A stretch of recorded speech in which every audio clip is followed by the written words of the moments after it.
For decades, it's been the ultimate sci-fi dream, right? A direct link between the human mind and a machine. Well, guess what? That science fiction is becoming fact right now. We're talking about brain-computer interfaces, or BCIs. And this isn't just about the future of medicine. It's about the future of what it even means to be human. I mean, really think about that. What if you could control a computer with just your thoughts? This single question is driving one of the most intense, high-stakes technological races of our time. And look, it's not just about convenience. For people with severe paralysis, this is everything. It's about getting back their autonomy, their ability to communicate, their connection to the world. The race is on. But here's the problem. Connecting our squishy, delicate brain to rigid, solid electronics, it's a massive, massive challenge. See, to get a really clean signal, you have to get incredibly close to the neurons as they fire off. But doing that without causing any damage, well, that's the single biggest hurdle that every single company in this space has to figure out. And this creates what everyone in the field calls the invasiveness dilemma. Every BCI company has to make a huge choice. Do you play it safe with a less invasive approach, even if it means you get a weaker, noisier signal? Or do you go for the gold, the highest possible data quality, which means you're talking about complex, open brain surgery? This one single trade-off defines the entire race. So, to really understand what's happening, we've got to look at the 4 leading companies and their totally different answers to this dilemma. And we're going to look at them on a spectrum, starting with the least invasive and working our way in. Okay, first up is a company called Synchron. And they asked a pretty revolutionary question. What if you could get to the brain without ever actually opening the skull? Their solution is, frankly, ingenious. They actually borrowed a technique from modern heart surgery. Their device is called the stentrode. And get this, it's inserted through a tiny incision in your neck. From there, it literally travels up the body's own highway system, the blood vessels, and parks itself inside a vein right next to the brain's motor cortex. Then it just listens. It eavesdrops on the brain's signals right through the wall of the blood vessel. Absolutely zero open brain surgery required. It's a wild idea. All right, moving a little further along the spectrum, we've got Precision Neuroscience. Their strategy is kind of the middle ground. They want to get closer than Synchron, but they don't want to actually poke into the brain tissue itself. So their goal is to place a sensor array directly on the surface of the brain. Their device, the Layer 7 array, is this incredibly thin, flexible film. You can think of it like a piece of high-tech plastic wrap that just drapes over the cortex. But here's the thing. It's packed with over 4,000 electrodes. That gives it a massive density advantage over older tech. And this is a big deal. It's designed to be completely removable. And that brings us to the most invasive, but also potentially the most powerful strategy of all, going directly into the brain tissue. This is the high-risk, high-reward territory, and this is where 2 of the biggest players operate, Neuralink and Paradramics. So let's start with the one you've probably heard of, Neuralink, founded by Elon Musk.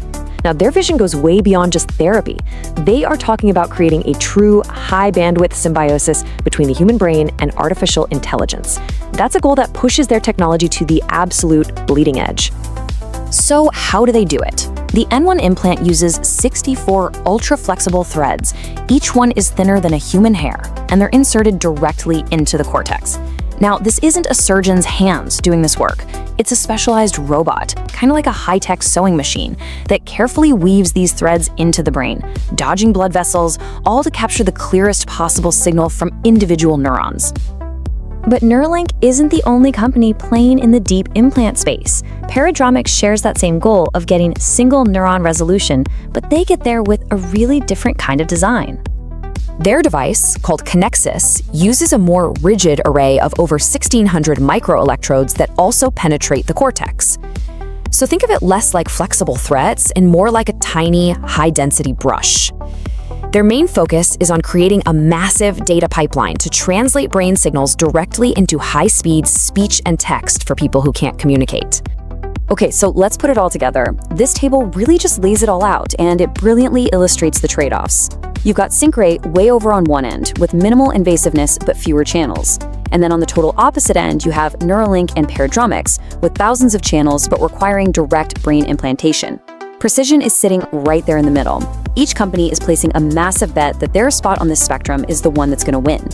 For years, all of this was just theory, right? It was lab tests and engineering diagrams.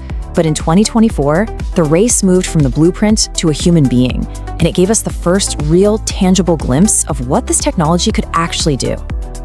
This is Noland Arbaugh. After a diving accident left him paralyzed from the shoulders down, he became the very first person to receive Neuralink's implant. In an instant, he went from being a patient to being a true pioneer on a brand new frontier. And the initial results? They were just astonishing. Noland described controlling a computer cursor with his mind as, and I quote, using the force. He was playing online chess, browsing the internet for hours, all just by thinking. It was a massive, unqualified success, a landmark moment for this entire field. But, the journey of a pioneer is never that simple. Weeks after this incredible breakthrough, a problem started to creep in, revealing just how fragile this connection between mind and machine truly is. And here's the stark reality. About 85% of those tiny threads that had been implanted actually pulled out of his brain tissue.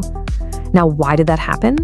Well, it turns out the brain moves inside the skull a lot more than the engineers had realized. Even just nodding your head causes tiny shifts, and this micromotion was enough to dislodge those delicate threads, causing his performance to drop significantly. But the story doesn't end there. In what was a truly remarkable feat of engineering, the Neuralink team just modified their software. They made it way more sensitive to the few electrodes that were still connected. And incredibly, they restored Noland's control, and then they actually surpassed his initial performance. It's a huge testament to this system's potential, but it's also a pretty sobering reminder that this technology is still very, very new. Noland's journey proves the potential is absolutely real. But as this technology moves from a single person to thousands, and then, who knows, maybe millions, it forces us to confront some of the deepest, most profound ethical questions of our time. Right now, the focus is clearly on therapy, right? On restoring lost function. But the long-term vision for some of these companies, including Neuralink, is enhancement. So where do we draw the line between healing somebody and upgrading them? And who gets to make that call? And then there's privacy. When your thoughts become a stream of data, who owns it? Does the company own it? Do you? Who gets to look at it? This isn't just about protecting your passwords anymore. It's about protecting the privacy of your own mind. And finally, maybe the biggest question of all, equity. This technology is going to be incredibly expensive, at least at first. So is it going to become a great equalizer, helping those who need it the most? Or is it going to create a new biological divide between the enhanced and the unenhanced? It's a future that is arriving way faster than any of us think, and it's one we all need to be ready for. Thanks for watching. Don't forget to like, subscribe, and share. It really helps the channel grow. See you in the next video.